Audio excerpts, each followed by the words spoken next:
welcome to the Auditor General Committee meeting. I call this Auditor General Committee meeting of Friday, April 22nd, 2022 to order. This committee meeting is being convened by electronic means as authorized under Part 14 of the Procedure Bylaw. As such, committee members may participate in person or by electronic means. If any committee member loses connection during the voting process, we have staff on hand to facilitate getting you back online quickly while we suspend the voting process. The contact information has been circulated to you. Members of the public can view the proceedings via the live stream and YouTube link, which will be tweeted out by @City Clerk. Video of committee members speaking, presentations, amendments, and vote results will be projected to viewers when available. Committee members are reminded that to please enable their video to ensure quorum is maintained during the meeting under Section 14.13 of the Procedure Bylaw if attending virtually. External members of the committee can access the speaking queue by clicking the raise hand icon on WebEx or raise your actual hand. We acknowledge that we are on the ancestral and unceded homelands of the Musqueam, Squamish, and Tsleil-Waututh people. We thank them for having cared for this land and look forward to working with them in partnership as we continue to build this great city together. I also want to take a moment to recognize the immense contributions of the City of Vancouver staff who work hard every day to help make our city an incredible place to live, work, and play. Clerk, may I have the roll call, please? Councillor Fry is in the chair. Councillor Hardwick. Councillor Weeb. Present. Councillor Bly is on a leave of absence. Councillor Kirby Young. Present. Archie Johnston Present. and Karen Kilty. Present. You have quorum, Chair Fry. Great. Thank you, Clerk. Before I begin, I do have some announcements. Any comments on the agenda item can be sent to the committee using the web form on the city's website. That link to and from will be tweeted out again on @VanCityClerk. I also want to note the City of Vancouver's longstanding commitment to equity, diversity, and inclusion, including utmost respect for all genders. I remind committee members that when addressing speakers and staff, we will avoid using gendered honorifics and will instead refer to the person by first and last name, role, or title. There are 2 items of business on today's agenda, 1 report and 1 staff introduction. And finally, I would like to remind committee members that if amendments are brought forward, they must be submitted to the clerk in final written form before the council member introduces them. Please ensure the clerk has received your amendments by using the council meeting amendments DL. All right then, so first item on the agenda is whistleblower study. And I believe we have a slide presentation, and I'd like to invite the Auditor General to please introduce this item. Mike? Thank you, Chair. Just wait for clerks to get the slides up.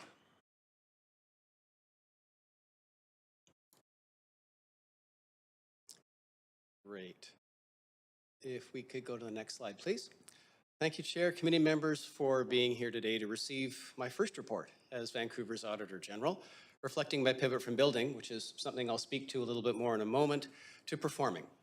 While it is a report, it's important to note that this is not an audit report, and I did not examine the effectiveness of the city's whistleblowing program. It's a really important distinction.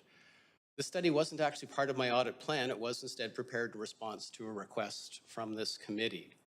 The study is a compilation of publicly available information comparing Vancouver's whistleblower practices to those of similar jurisdictions, those with an Auditor General or equivalent, which provides sufficient public information to allow for comparison.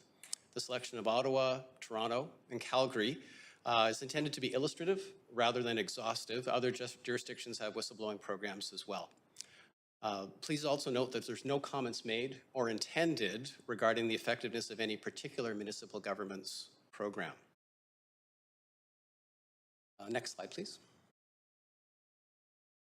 There are a number of definitions of whistleblower. It's generally understood to refer to an individual reporting information they believe reveals activities that are against policy, laws, ethics, safety standards, or similar rules. The City of Ottawa defines a whistleblower as someone who calls attention to a questionable or illicit activity in an attempt to have that activity brought to an end. In the private sector, whistleblower typically refers to an employee, but in the public sector, it's also frequently understood to refer to a person from outside the organization. Next slide, please. Our study showed that practices in comparable Canadian jurisdictions exhibited 5 essential characteristics. First, and I would argue perhaps the most important, the investigative process is conducted independent of management. Independent review and investigation of complaints provides whistleblowers with confidence that legitimate concerns will be taken seriously. Second, the confidentiality of whistleblowers is protected. Third, grounds that constitute a valid complaint are defined so potential whistleblowers understand the kinds of complaints that will be investigated. Fourth, all complaints are reviewed and all potentially valid complaints are investigated. And finally, an investigation process is established that includes a public reporting of the results of investigations, respecting, of course, relevant privacy laws and policies. This outward accountability for the whistleblower process is a key component in assuring whistleblowers that valid complaints have received appropriate attention. Next slide, please. So let's start with the nation's capital. Administration of Ottawa's fraud and waste policy is delegated to the city's Auditor General. Of note, complaints concerning elected officials are to be directed to the city's Integrity Commissioner. Ottawa's fraud and waste hotline is available to employees and the public and is operated by a third party that ensures whistleblower confidentiality. Grounds for valid complaints are spelled out in the fraud and waste policy, which also requires the full investigation of any alleged fraud or waste. In 2021, so last year, 301 reports were received. About a third of those related to alleged misuse of city property, information, or time. About a quarter related to alleged violations of laws, regulations, and policies or procedures, and a quarter weren't applicable under Ottawa's grounds for complaint. 302 reports were closed during the year, with 31 or 10% being substantiated, meaning the allegation was in fact accurate and constituted waste or fraud. Next slide, please. Moving south to Toronto, provisions in Toronto's public service bylaw require allegations of fraud, waste, and wrongdoing involving city resources to be reported to the Auditor General, who reports that all complaints received are evaluated and are handled in accordance with Toronto's privacy policies. The Auditor General's website defines the types of allegations investigated. Reports are accepted from the general public, city staff, and anyone doing business with the city, regardless of where they are. The Auditor General publishes an annual fraud and waste report hotline. Next slide, please. Last year, the office received 820 complaints comprised of 1,200 separate allegations. 743 complaints were closed during the year, so there'd be some overlap. Some complaints were from previous years and others remained still open at the end of the year. Anyway, of those 743, 11% were substantiated in whole or in part. Toronto's Auditor General reports that between 2017 and 2021, a total of $28 million in losses were detected through fraud reports. An additional $1 million in losses were prevented. Additional benefits identified by the Auditor General, and this speaks to non-quantifiable benefits of an effective whistleblower program in general, include deterrence. So the Association of Certified Fraud Examiners, of which I'm a member, reports that the very existence of fraud monitoring reduces the likelihood that it will happen.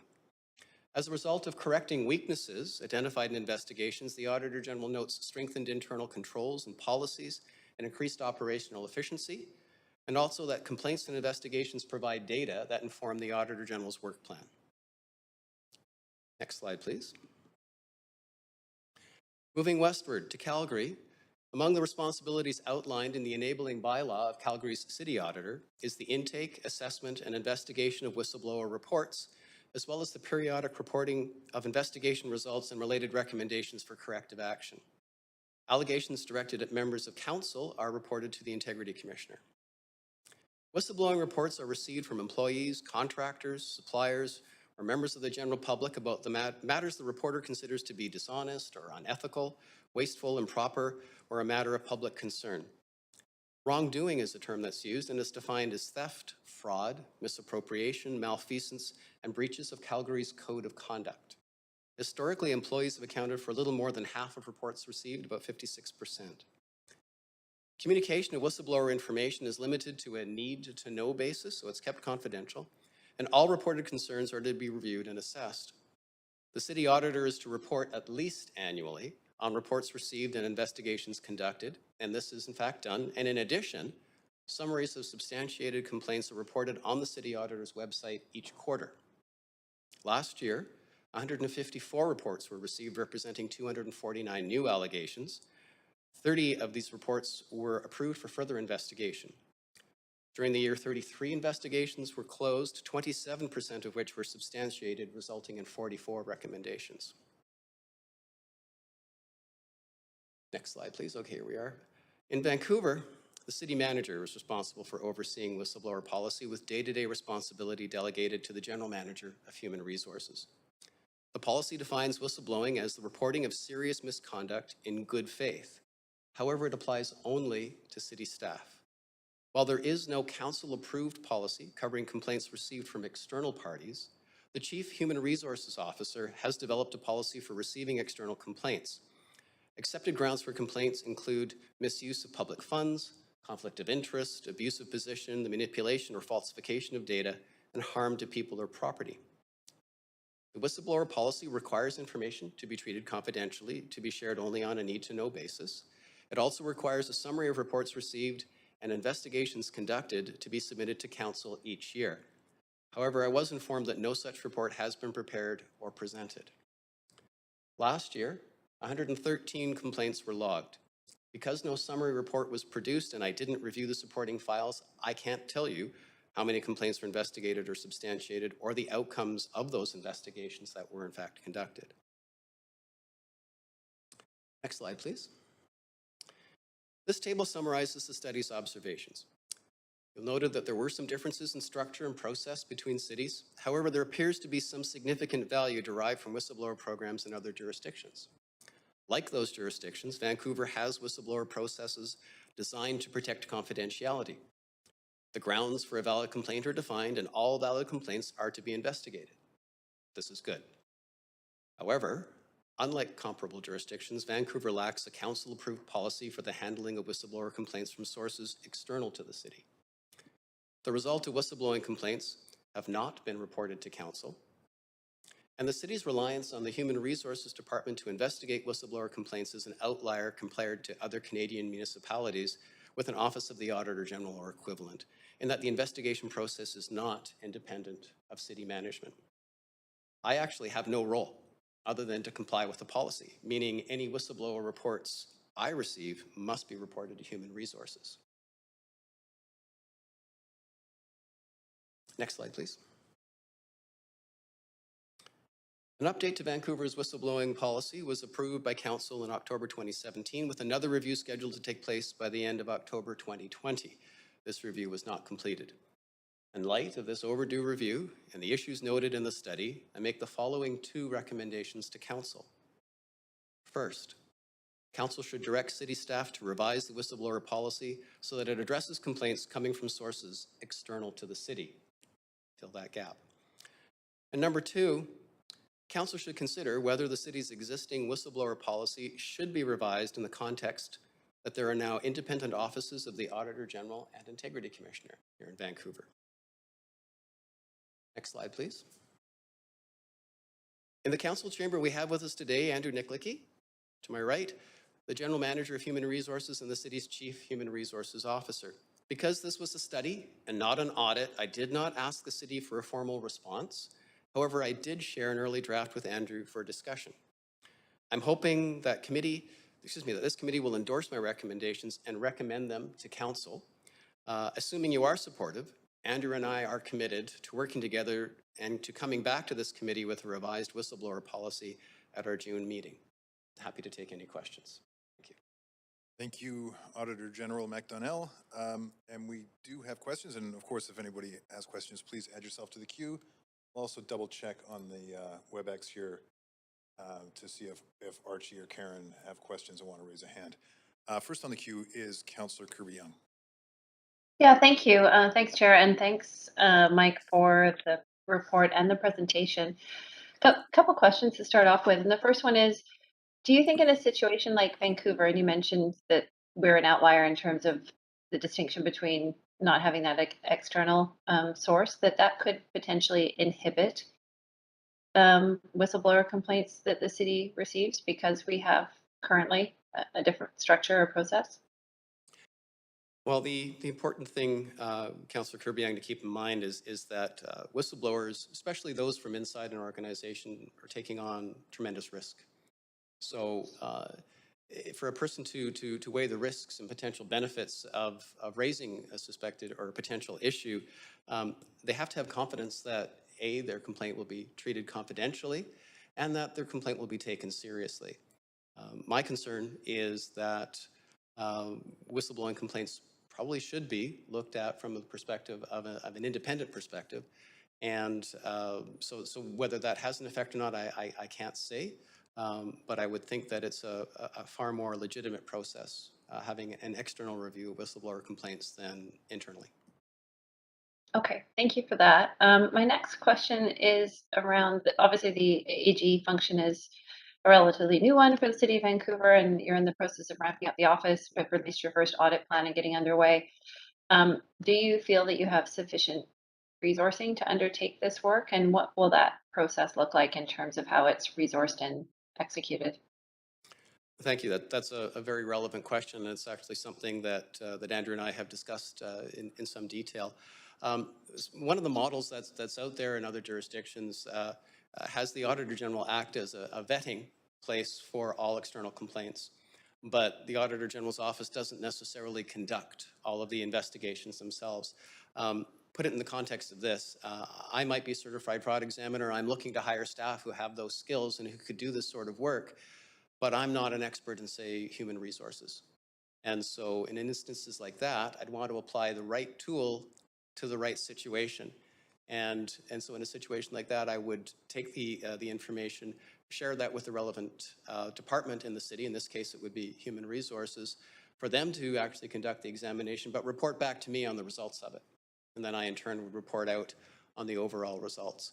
Not that this would ever occur, I'm sure, but if there were some issues with that investigation that I didn't believe was conducted satisfactorily, then it would get sent back for further work. But you have that independent quality control.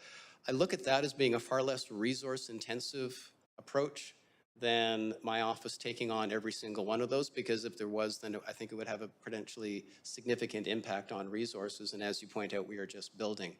I'm very pleased to say that amongst the candidates that we're looking at to join the office, there are people with this sort of background who could rather quickly jump into the role. Okay.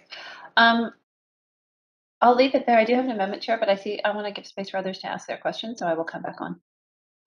Great. Thanks, Councillor. Archie Johnson. Well, thank you, Chair.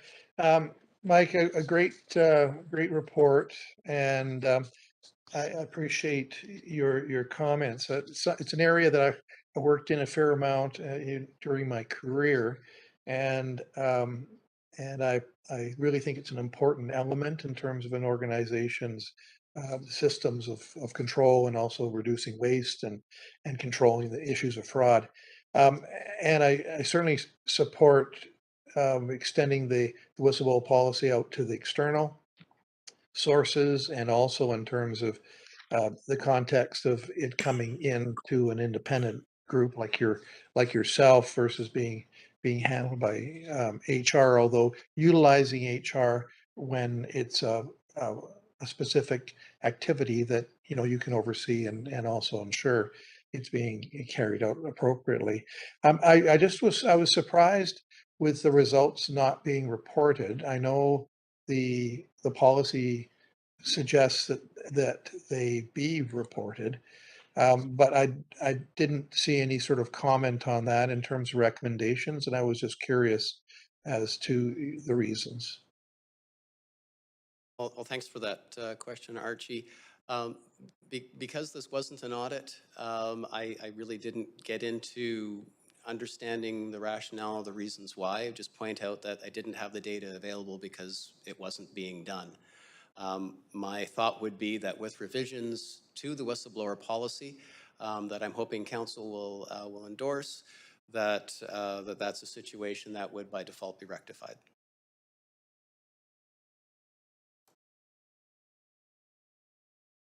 Archie, is that good for you? Yes, it is, Chair.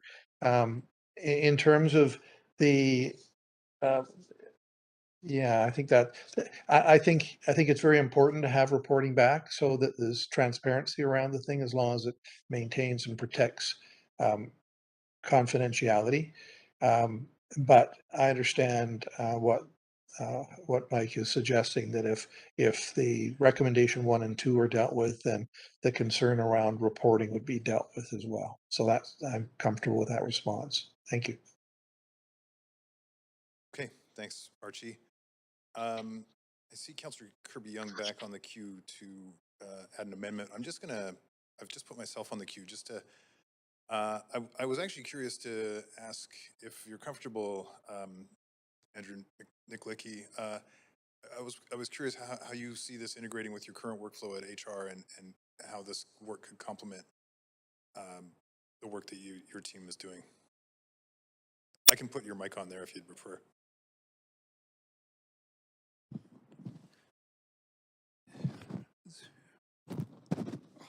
So, yeah, there's a variety of city policies that we're tasked with the oversight and conduct in terms of investigation. So whistleblower is just another one of those policies. They are absolutely the investigation process of whether it's respectful workplace or whistleblowing or other statutory requirements certainly take up considerable amount of time, but it's work that needs to be done, and we do it. Sometimes not as efficiently as we would like to, based on workload, but it's important work to do. And as Mike has referenced, the whistleblowing policy itself internally was structured intentionally to permit individuals who were employees to in a safe way, without retaliation and bringing forward complaints of good faith, the space to actually bring those complaints forward and for the city to investigate them. We don't see a lot of them. We do see a lot more complaints coming in from the outside. We've certainly, with the previous Auditor General and myself, we worked out on a process to actually create a ways and means of intaking those complaints. But for the most part, as much as we've tried to define for the public what should come through this portal, we do get a lot of complaints that are duplicates or triplicates are coming in through 311 or they're coming in through other means. And they don't really, they're not the types of complaints that by definition you would see coming into whistleblowing. So we undertake to investigate every complaint, whether it's anonymous or whether it belongs somewhere else, and we refer those matters to those individuals and departments to actually conduct those investigations and to report out. So it is a lot of work. We can all use more staff, but we do what we can, and we're pretty efficient and effective in terms of dealing with those matters. Great. So this should work out. What we're looking at this new. Well, I think it can work out. I think we're going to have to be very explicit in the sense of what we mean by whistleblower, and we're going to be very explicit in the sense of what is a complaint coming in from the outside versus the inside. And I think we have to be extremely clear and intentional in regards to who actually investigates these complaints.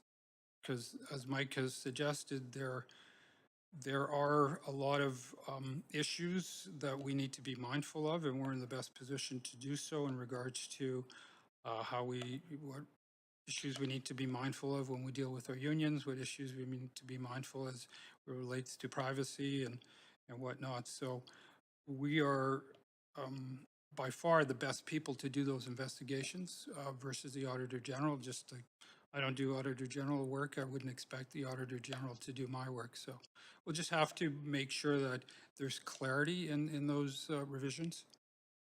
Great. Okay. And then back over to you, Mike. So my understanding is you'll function as a clearinghouse and you will forward the HR appropriate stuff to HR and internal fraud investigation or whatever else may come up that may be more appropriate to you or other scenarios. You'll act as the gatekeeper essentially. Thank you, Chair. That really would depend on what council recommends and then what we bring forward in the policy. I think that's a pretty wise model to start with, but I haven't yet received direction. Sure. And I'm curious, how do you imagine the function would work? Are we anticipating integrating, say, with 311, or would this be a separate line altogether, or? What I've seen in other jurisdictions is a separate portal that flows through the Auditor General's webpage that ensures that any information received is handled only by Auditor General staff to ensure the protection of confidentiality of that information. So my thought would be that information coming to 311 would potentially be either funneled to us or a complainant would be directed directly to our office. Great. Okay. Thanks, Mike. I see Councillor Weeb has added to the queue. What do you, Councillor Weeb, for 5? Yeah, thank you very much. I guess my question's kind of to both, and I really appreciate the report. I have heard with an HR complaint from a staff member, how would we deal with that complaint now, and how do we expect that to change if we're able to go with the recommendations? So if someone's feeling uncomfortable in their current job because of promotion or something that's not that's in more of an HR issue, how is that currently dealt with, and how do we see this new stream being a way to better support that employee? Actually, I would think Andrew might be better positioned to answer with respect to how it's conducted now. All I could say looking forward, Councillor Weeb, is that as a clearinghouse, the first test we would apply is whether any complaint met the criteria of what a legitimate whistleblower complaint was. And if it was, then it would go through a process. If it was not, but it did seem to be a relevant, potentially HR issue, then the default would be to refer the complainant to the appropriate group. In this particular instance, would be human resources.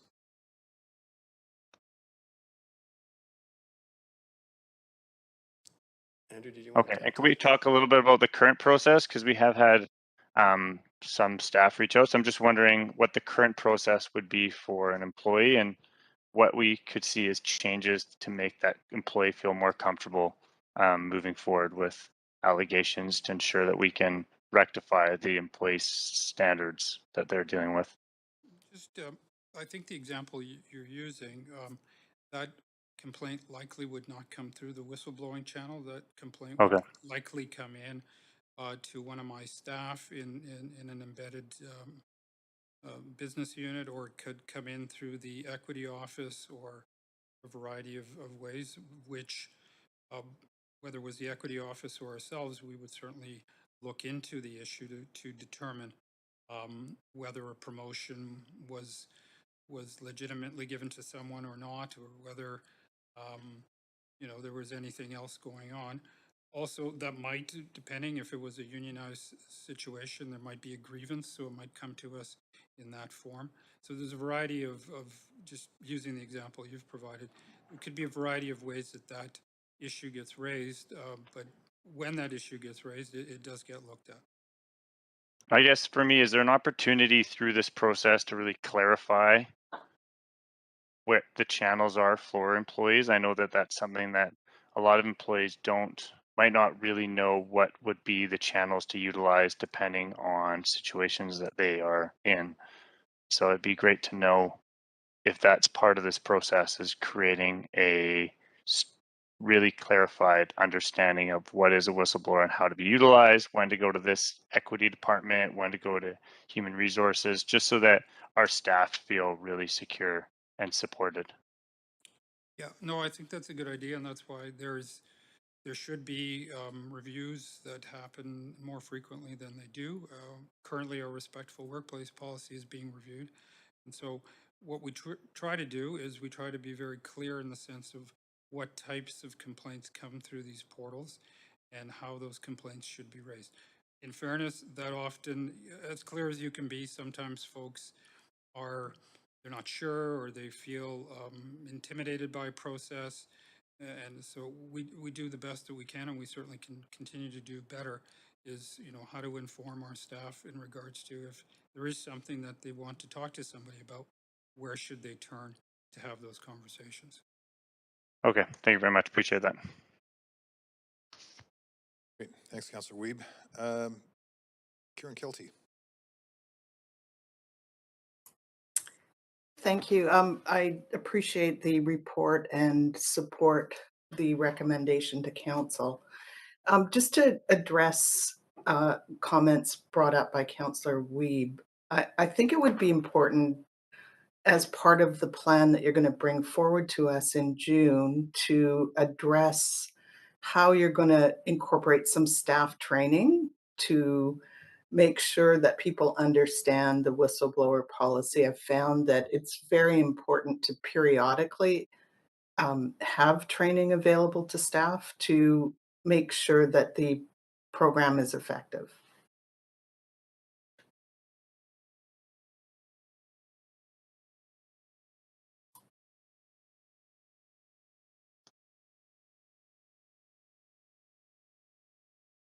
Thank you, Karen. I think that that's a very good point. And if they're assuming that there are significant revisions to the whistleblower policy, that a training for staff bringing information out would be quite valuable to ensure that the policy itself is understood and what differentiates a whistleblower complaint from other internal HR human resources related complaints.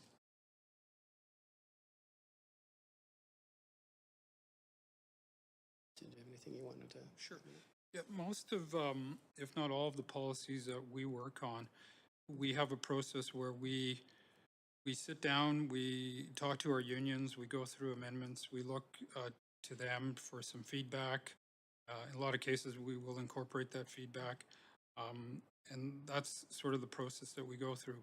Then when we have a policy, we certainly go out and we do a bit of a rollout, and we start to include that in terms of training or crew talks or a variety of different means of communication. So yeah, any change there'll be a bit of a communication strategy in regards to informing staff as it relates to, what the policy is intending to do, what the changes are, and where do we sort of go next with this.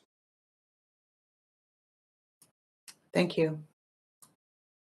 Great. Thanks, Karen. And thanks, Andrew and Mike. Councillor Kirby-Young. Yeah, thank you, Chair. I'm happy to move the recommendations, and then I actually have probably easiest and most efficient way to do it is a strike and replace to update them. So I'll move them first, and then I'm offering an alternate set of recommendations. I'll do it as a strike and replace for efficiency. You and do we need to move to an amendment queue? I guess we do. No? Okay. Yeah, I'll just pop myself on there. Oh. Okay, we're good. Okay. Okay, so I see the clerk has them on screen now, and essentially this takes the recommendations from the report and from our Auditor General, Mike McDonnell, but makes it a bit more explicit to not sort of consider it, but to recommend that we do in fact revise the whistleblower policy, and recognizing that the Auditor General Committee is a committee of council and this will be a council decision. Also includes language that the Auditor General Committee recommends to council to direct staff to revise the whistleblower policy so it addresses complaints coming from sources external to the city, and asks for that report to come back to council before the end of July, providing a few months to do that work. And then the second paragraph and the distinction here is recommending to council to revise the policy specifically so that the Auditor General is delegated that responsibilities we have just spoken about for the intake, assessment, and investigation of complaints, making recommendations for corrective action, publicly reporting results, except for complaints involving elected officials, recognizing that we now also have an integrity commissioner who has the ability to support appropriate conduct by elected officials in their roles and ensuring that that is adhered to. So that's the summary of and the spirit of the recommendations. Thank you, Chair. Thank you, Councillor Kirby-Young. And I see Councillor Hardwick on the queue. Councillor Um, Hardwick. Point of information through you, Chair, to the Auditor General. I'd like to have his feedback on this amended strike and replace motion. Thank you. Mike? Thank you, Councillor Hardwick. I look at this as actually an endorsement of my recommendations and a friendly amendment that would be added onto it. So I'm quite positively disposed towards this. Thank you. Excellent, thank you. And then to you, Chair, as a point of information, do we require seconders in this forum? Not in committee. Okay, just confirming. Thank you very much. And thank you, Councillor Hardwick. I do have my own question of the clerk, actually. Would we need to include in this motion a receive for information clause, this study? Chair Fry, no, this is a motion. There isn't a motion on the floor, so it would be a direction. Once the committee approves adopt the recommendation, that's the one that you will be included in the minutes, and council will adopt that. Okay, great. So it will include this study along with, perfect. Okay. Well, seeing no further, nobody else on the queue, we've moved the motion, and I guess we can call a vote. We vote on screen, or can we just do a verbal?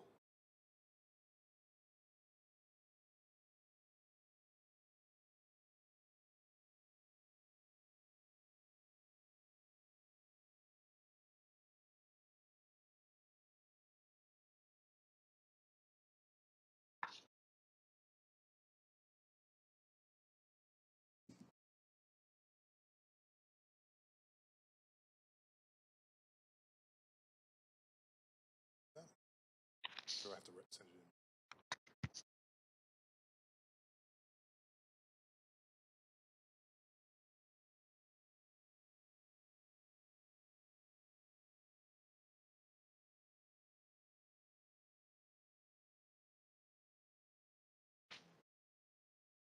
Chair Fry, just to clarify, if the committee wants to include the presentation, you can include that language in there as well as a part 3. That will be fine too, and then it will be a package for council to consider. Just working on it right now. Thank you. Chair, can I just clarify, Councillor Kirby-Young, the vote? I saw 3. It went very quickly, and I just wanted to confirm. I saw 3 votes in favor. Was that unanimous? Because there are 4 committee members. Was it just ayes? It was a glitch. We didn't actually vote yet. Oh, okay. I did vote. That's why I was wondering. Thank you. Oh, I didn't. So, but It showed 3 recorded. I saw 3 recorded votes. So thanks for clarifying. Should we take that vote again? oh, I've just put myself on the queue and I've submitted an amendment to the clerks.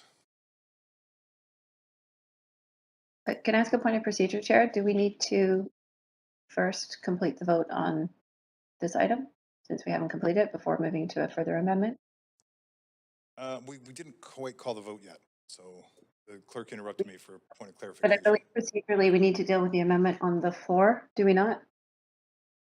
This is an amendment. This is an amendment to the amendment. Yes, but I guess I have 2 points of procedure. One is that procedurally, I believe we need to deal with one amendment at a time. And the second one is that if you are chairing and you wish to bring an amendment, you have to relinquish the chair, correct? The 2 points of procedure. Okay, so that is a good point. Councillor Kirby-Young, can I relinquish the chair to you? To add Can the we deal amendment with to my your first amendment? point of order first, which is that we need to deal with the amendment on the floor before it can be amended? Oh, you need an amendment to the amendment. Sorry. Okay. Yeah. Sorry. Chair Yeah. Fry, if I can clarify for the members, the Councillor Kirby-Young's language is actually the main motion because that's the one that she moved. Unless you, so there's only the main motion that's on the floor right now, points 1 and 2. And what I'm hearing is Councillor Fry is proposing an amendment to that, adding the 3rd language. So we would be, if Councillor Fry puts that forward, we will go into amendment Q. And at that time, and you're correct, he would have to relinquish the chair to the next person. Is that clear? Yes. Okay, thanks. Chair Kirby-Young, over to you. Thank you. Go ahead, Councillor Fry. Yeah, and just adding a slight amendment that the Auditor General Committee receive the whistleblower study for information, just so that it's included in this package as we send it off to council for your consideration. Okay. Is there any discussion? I'm scanning our panel members as well as our counselors. Not seeing any. Going once, going twice. Then we will call a vote on the amendment to the main motion.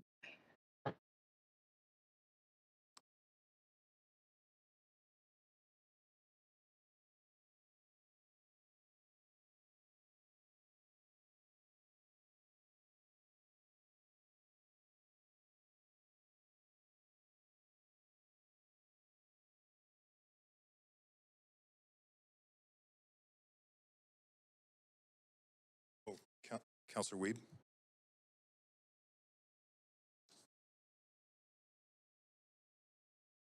Clerks, can you confirm when everyone has voted for us, please?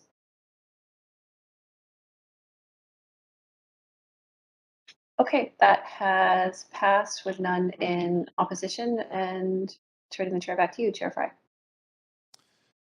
Thank you, Councillor Kirby-Young. Now we'll vote on the main recommendations as amended.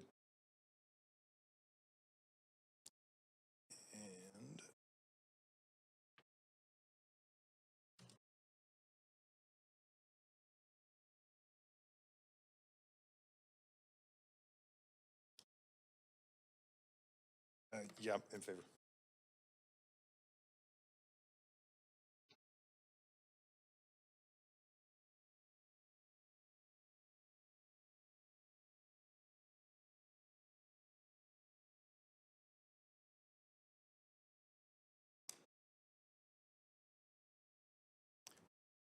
And that passes with none in opposition. Great. So thank you, everybody. This concludes item 1 on the agenda. Point of procedure. Sure, Councillor Weed. I'm just wondering, I didn't see Archie or Karen's votes recorded. They're non-voting committee members. Non-voting committee members. Okay, thank you. You are welcome. Okay, the final item on today's agenda is welcoming of the senior staff team at the Auditor General office. I would now like to invite the Auditor General to introduce the team. Chair Fry, thank you very much.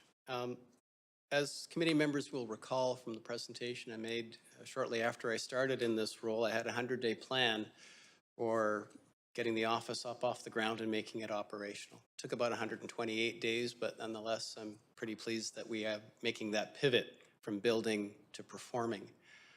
In that 100-day plan, the biggest risk that I identified was the challenge in getting the right people, the human resources challenge, particularly in this age of the Great Resignation, the Great Reevaluation.